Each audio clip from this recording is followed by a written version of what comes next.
Hey y'all, welcome to day 29. We are back with another set of Psalms. I'm excited about what we have today. Before we get into that, you know the drill. Please like, share, comment on these videos. I want to hear your own revelations and thoughts. And please subscribe to my channel if you haven't yet. All right, let's get into these.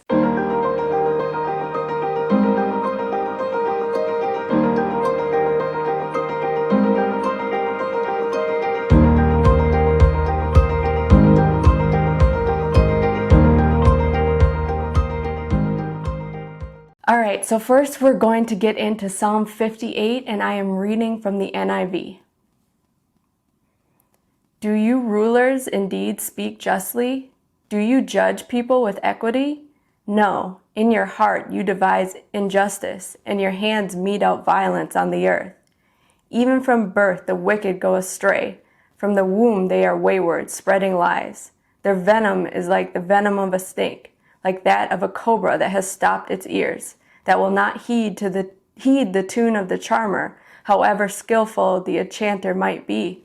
Break the teeth in their mouths, O God. Lord, tear out the fangs of those lions. Let them vanish like water that flows away. When they draw the bow, let their arrows fall short. May they be like a slug that melts away as it moves along, like a stillborn child that never sees the sun. Before your pots can feel the heat of the thorns, whether they be green or dry, the wicked will be swept away. The righteous will be glad when they are avenged, when they dip their feet in the blood of the wicked. Then people will say, surely the righteous are still rewarded. Surely there is a God who judges the earth. All right, so David goes off in this psalm, right?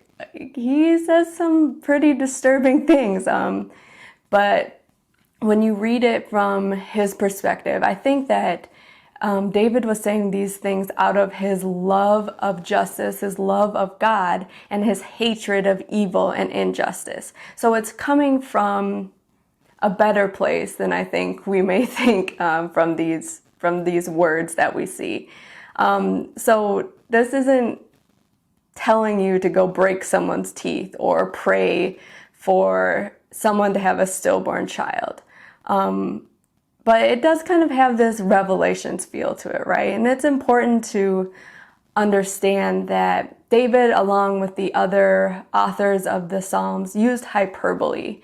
And this was to elicit emotions out of the people who were hearing this. So we can't really take this literally. We have to understand that it was just meant to get the hearer to feel the same things as the author. So another thing that strikes me in this is that David has been open about his own sin, and he has talked about in other Psalms sin being ingrained in humanity. So there may be some parts here, like in the first verse where he talks about injustice and the inequity of rulers. It might seem a little hypocritical.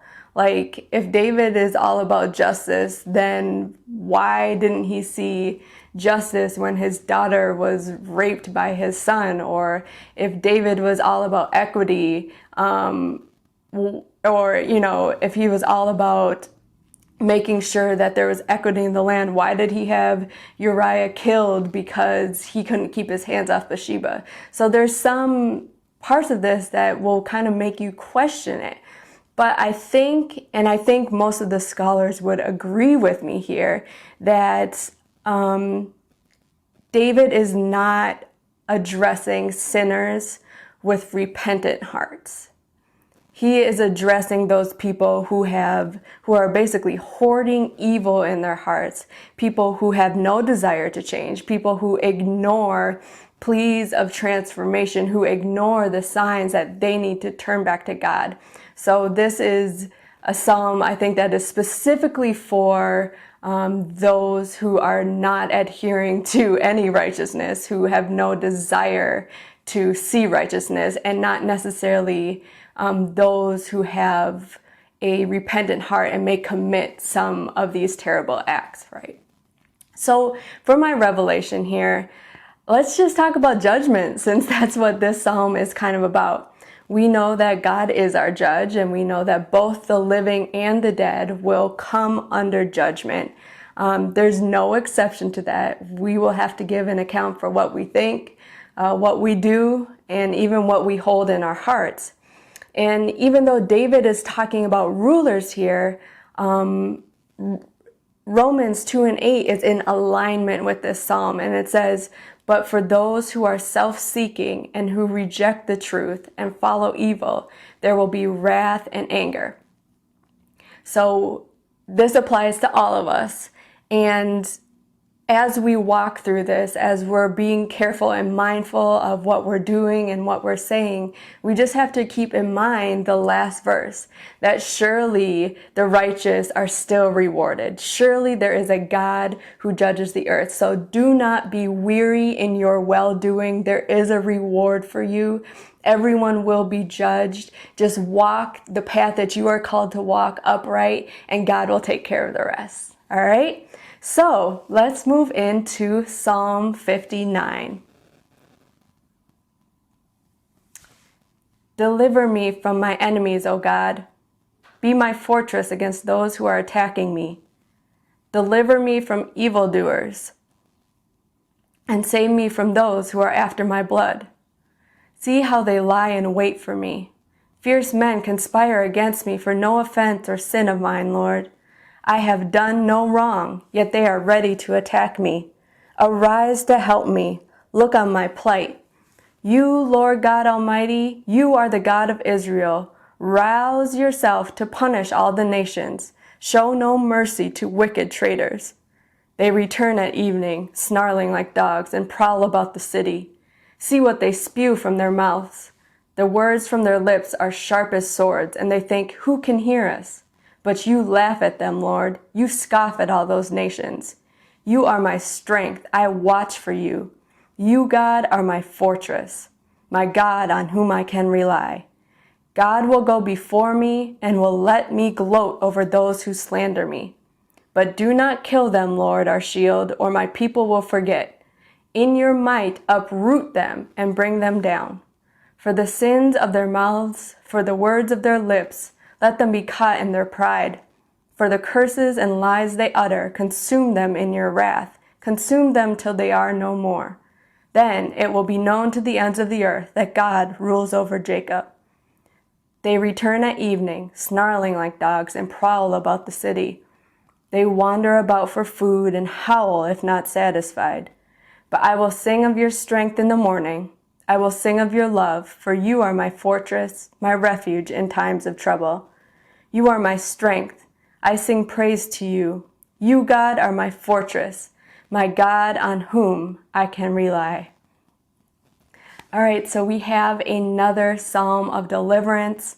For this one, David had just escaped from the hand of Saul, only to find himself once again hiding from Saul in his own home. And we see through the imagery that Saul and his men were basically hiding outside, snarling like dogs at night, and they had planned to kill him when he came out in the morning. In the historical account, his wife Michal let him know that they were waiting for him, and he was able to sneak out the window and escape. So if I were to give this psalm an overall theme, I would say it would be God's security. David here calls God his deliverer, his strength, his fortress, his refuge, his shield, and he calls him reliable, on him whom I can rely. So for this psalm, I had kind of a bit of, trouble coming up with the revelation. Like, we see God as his rescuer, which we have talked about. We see David under pressure, which we have talked about as well. So I didn't want to press too much and try to come up with a revelation for the sake of just having one. But I did want to go back to a particular verse that really struck me as I was reading and rereading it. So just as an ending point, I wanted to go back to verse 11. And it says, "But do not kill them, Lord, our shield, or my people will forget. In your might, uproot them and bring them down." it's interesting to me that David kind of shifts his way of thinking in this psalm. He doesn't ask God to kill them or to slay them, or even for them to be moved out of the way in such a way that they would be exiled or something like that. David asks for God to keep their lives, and David asks that all God do is uproot them, create a little chaos in their lives. And he wanted this because he wanted the people to remember what God had done for them. And it got me thinking a little bit. What are the things that God has allowed to remain in our lives?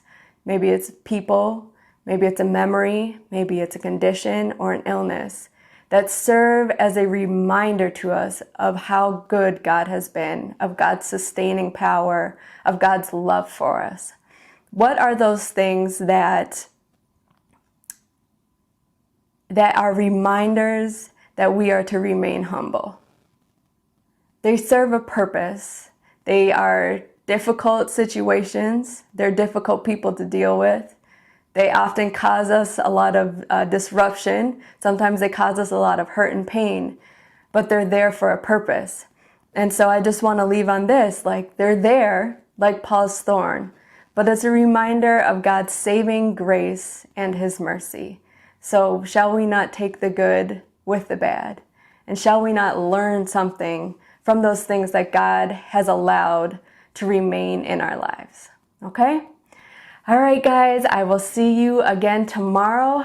Remember to keep going with these readings. Even if you fall behind, it's all right. You can come on and catch up. We'll be right here waiting for you. All right, love you. Bye.